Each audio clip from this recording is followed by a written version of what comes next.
Hello folks, Dick Fairburn here. This is going to be the second part of a series I'm doing on Second Amendment rights, Second Amendment restrictions, and why we probably need to accept some restrictions on Second Amendment rights to help us keep the really essential ones that we need. I hope you're interested in this topic and you'll stick around and hear what I have to say. I'll be right back.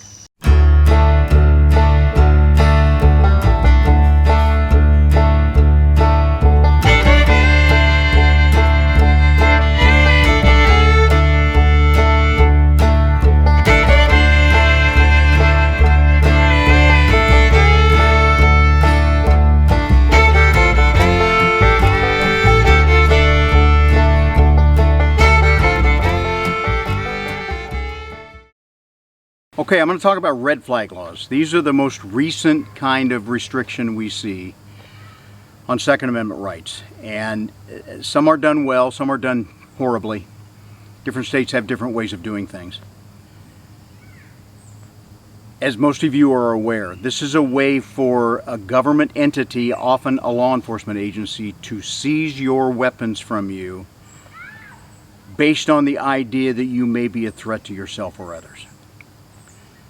I mentioned in the earlier video that most states have some kind of 72-hour hold where a law enforcement officer can take you into custody because you're deemed to be a threat to yourself or others. And that is for a mental health evaluation.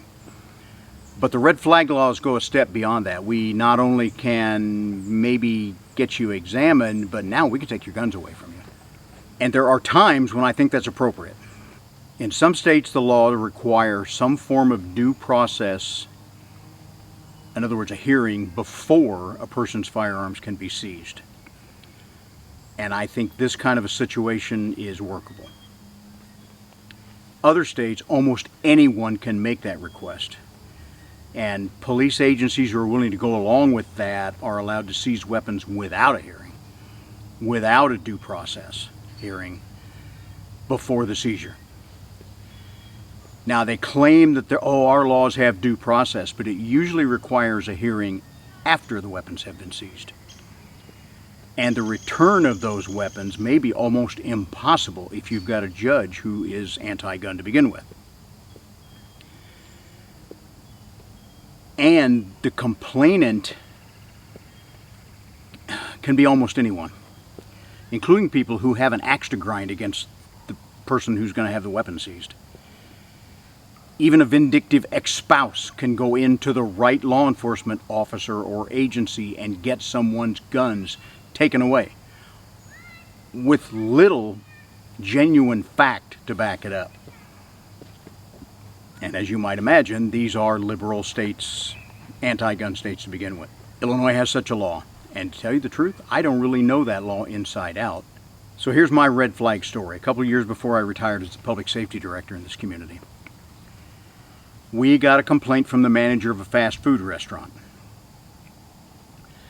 about an employee that they had just fired. The employee was highly erratic, their behavior was unpredictable, and even threatening to the other employees. That's why they got fired. After the individual was fired, they posted pictures of themselves on social media holding an AR-15 and telling how they'd been wronged by this store manager, and by God, maybe, I ought to go make them pay somehow, or never really got to the point of a terroristic threat, never really stepped over that line where we could go make an arrest for this, but certainly very troubling behavior. We filed an action through the county prosecutor's office. We went before a judge and we got a court order to seize this young individual's AR-15. So they got due process before it was seized. They also got immediate due process within a few days of when it was seized. The prosecutor went before the judge, my officers went before the judge, the boy's father, teenager's father, was there. He convinced the judge that he understood that his son had a problem, that he was be more than responsible for holding that weapon and keeping it away from his son, and so it was released to the father. Did we do the right thing? Yeah, I think absolutely we did. Did we stop a possible active shooter? No way to know for certain, but it's very possible that we did. The point is, we secured a court order using due process before we seized the young man's weapon.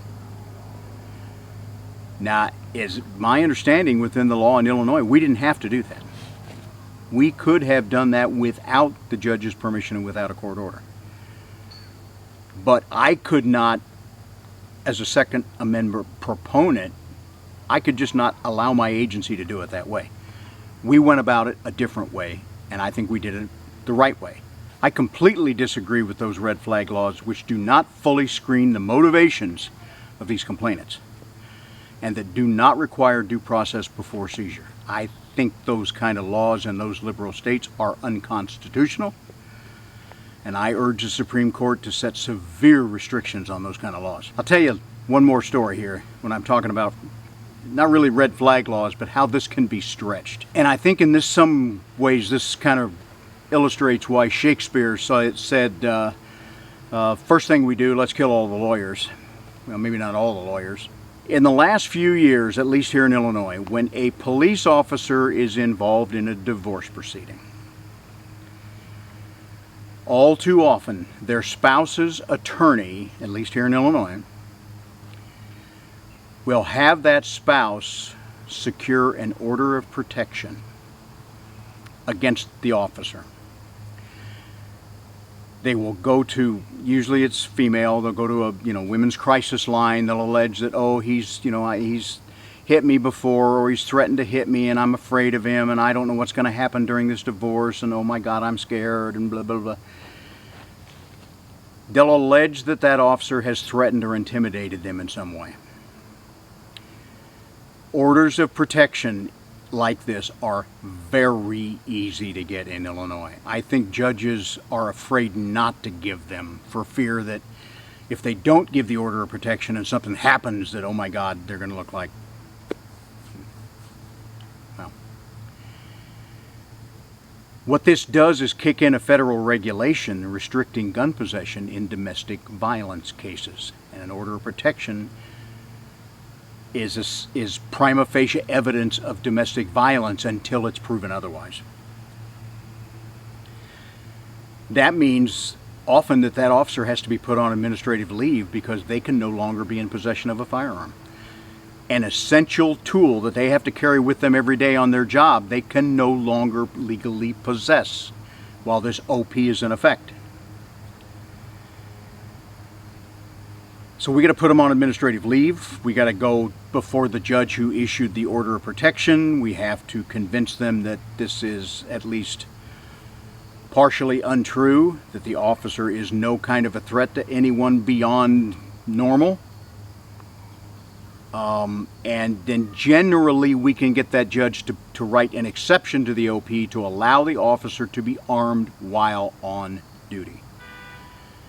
Now, in a lot of cases, they got to leave the weapon at work. They got to put it on when they get there. They got to take it off when they leave. This is just a bargaining chip for that divorce lawyer to try to intimidate the officer and his attorney into giving them what they want, a more favorable divorce settlement. The degree these kind of people will use Second Amendment restrictions to twist the legal process is frightening. And unfortunately, in a lot of states, we have judges that were just more than willing to go along with it. Now, restrictions on the Second Amendment will never, ever be acceptable to many Second Amendment supporters. Whether it be felons, whether it be mental health, they think they should have unlimited access to machine guns, sawed-off rifles, shotguns, suppressors. Some even think hand grenades. They think open carry should be absolutely allowed everywhere. These are the kind of people who carry AR-15s into Starbucks to have a cup of coffee. I'm not saying it's wrong. I'm not saying it's illegal, because in many places it is legal. I'm just saying it doesn't do our cause a lot of good. The vast majority of the people in this country don't know much about Second Amendment rights. But they know they don't like to see people just walking around in public with an AR-15. Or for that matter, a holstered sidearm in many locales. I'm not opposed to it. I question why these people feel the need to do these things and to hold these really kind of extremist views. They're not doing our cause a favor. So, bang me in the comments. Tell me what a jerk I am. That's what I believe. Ours is not a perfect nation, but no other nation comes close to the degree of firearms ownership and rights that we have. We are never going to have totally unlimited Second Amendment rights. The Supreme Court has gone a long ways in protecting our rights recently. I got a feeling they're going to continue that so long as we have a president who will support them, as opposed to a semi-communist takeover who will try to destroy the Supreme Court, pack it with liberal judges, and overturn everything they've done. So being willing to accept sensible restrictions, I think, is part of getting along. More importantly, in less than 4 weeks, go vote. Supposedly over 100 million gun owners and hunters in this country are not even registered to vote. If it's not too late to register in your state, get your butt down there tomorrow and register. Vote. And vote for the party who will retain your Second Amendment rights, not try to destroy them in their entirety, because that is exactly what Harris and Waltz want to do. So, if you like what I'm doing with these videos, folks, please subscribe, resubscribe, give me a thumbs up, give me your comments, pro or con. Vote. Protect this country. It's the most important election I think this country's ever had. And beyond that, no matter what, be safe out there, folks. Protect yourselves and your family and your community. Thank you for watching. Okay, we got them both here now. You ready? Bud got one. Ginger got one.